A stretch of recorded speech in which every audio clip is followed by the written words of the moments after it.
Hello everyone, আজকে আমি তোমাদের সাথে এই ভিডিওতে কয়েকটি ইম্পর্টেন্ট জিনিস শেয়ার করব।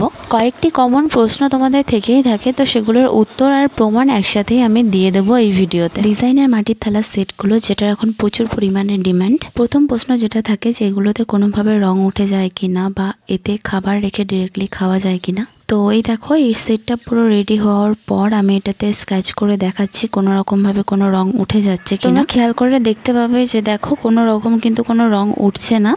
আর সাথে এতে আমি জল ঢেলেও তোমাদেরকে দেখাবো যে রং ওঠে কিনা। দেখো আমি জলটা ঢেলে দিলাম, এবার আমি এটাতে হাত দিয়ে দেখাবো কোনো রকম ভাবে ডিজাইনটাও নষ্ট হচ্ছে না আর কোনো রঙও উঠছে না। আর এগুলো যেহেতু ফেব্রিক কালার, তো এটা ওঠার কোনো রকম কোনো চান্সই নেই। তবে কিছু কিছু জিনিস খেয়াল রাখতে হবে, সেটা আমি কোনো একটি লং ভিডিওতে তোমাদের সাথে শেয়ার করবো। তোমরা এগুলোতে ডিরেক্টলি ভাত, ডাল, তরকারি যে কোনো কিছুই তোমরা রেখে খেতে পারবে। এগুলো তোমরা যতদিন সাবধানে রেখে দিতে পারবে ততদিনই ইউজ করতে পারবে।